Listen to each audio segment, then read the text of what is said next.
by Seraphin. Push it up. Oh, he just carried it. Push it up. Good call. Good call, because they were disorganized. Timeouts are used to organize. They just really knew that his team was coming down a little disorganized. The other thing it does, it allows Paul George to spend a little more time on the bench. Good timeout. 2:06 to play. Full timeout taken by the Pacers. 100-98. San Antonio has the lead. Pacers won here a year ago, 99-91. And again, this has been a series dominated over the years by San Antonio. They've won 15 of the last 17 overall, including 11 straight. And when we go to San Antonio in March, they've won 13 of 14, including 11 straight. Pacers before the All-Star break in Cleveland on Wednesday. The Washington Wizards back home here Thursday. Then the Friday after the All-Star game, it's a first look at the Memphis Grizzlies. And then 5 straight on the road at Miami, at Houston, at San Antonio, followed by trips to Atlanta and Charlotte. And in that stretch of games, then the only home game is March 8th against Detroit. Can we come home, man? Yeah, we do come home. We don't play at home. No, we do not play at home. Be home on the 2nd and go back out on the road on Saturday. What's interesting, this is game 55. It's the first time we've seen San Antonio. We've not yet seen Memphis, but we've not seen Toronto, an Eastern Conference team, who the Pacers will play 3 times. Yeah, that is unusual. It is highly unusual not to play them. And I should like the Pacers to play them now, because they're struggling. They're struggling right now, right. 14 lead changes, 12 ties. Both teams have led by as many as 9. And the Spurs have a 2-point lead with 2:06 to play. Again, Monte Ellison down the stretch here, Chris. Out there with Teague, Seraphin, George, and Turner. Wanted him to turn the corner. Monte to tie it. No good. Rebounded by Leonard. Well, Seraphin had it, and he mistimed it a little bit. Monte even had one that was pretty close to going down. They want to go to Leonard again. George with 5 fouls. Great help. Great help by Seraphin. Ball nearly taken. 5 to shoot. Leonard forces up a 3. And that's a huge play there. Because that's on Miles Turner as he and LaMarcus Aldridge are going for the rebound. Tough call here. It's LaMarcus Aldridge. They don't call that one, which you don't mind. Yeah, that's Miles.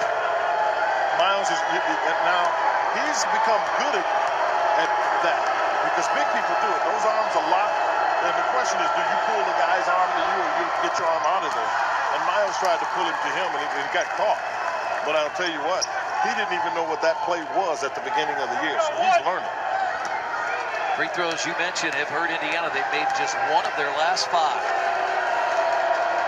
Yeah, that's been a big part of it.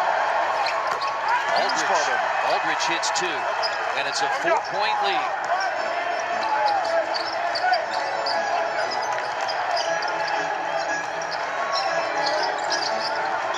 90 seconds. They've got Aldridge on George now. They switched it. And see, they switched it back. Parker guards George, drives him inside, raises up, and hits. Paul did the right thing. Get him down below the foul line.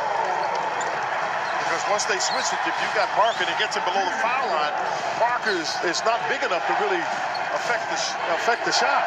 23 for George. He's been so effective in clutch situations. Dedmon underneath. Parker. And LaMarcus Aldridge, the basket and a foul. That's why guys got to understand, you play into the whistle. And there was a little breakup in the play here. Miles trying to do the right thing. That ball gets knocked out of the hand onto the foot of Turner. That's why they didn't call a kick. It got knocked onto his foot. Aldridge has scored 8 in the quarter. And he's 4 of 4. And now 5 of 5 at the free throw line.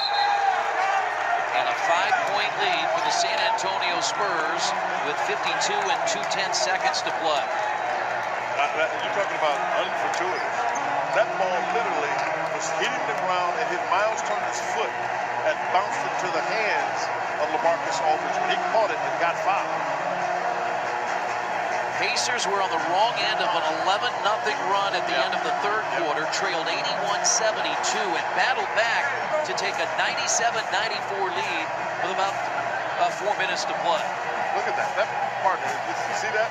Because Monte knocked it free. I mean, that's the only reason that it doesn't get, there's no kick involved. Because it really wasn't. The ball got knocked to his foot. Now the Pacers they've got, less than a minute here to figure out how to overcome a 5-point deficit. But you have the ball. So you can be solid here. Get a shot, make the shot, and you can be solid. You take the first good shot you can get, and then stay solid on the defensive end. 105-100. Tied at 49 at the half. Spurs led by 4 after 3. Pacers had that 3-point lead at 97-94. And remember, they have missed critical free throws here down the stretch. That's really it. That's really what's the difference in anything. 11-3 is the run for San Antonio. Spurs ended the first half on a 21-12 run. Pacers did a nice job at the end of the third quarter after trailing 81-72. They outscored the Spurs 7-2. It was just a 4-point game.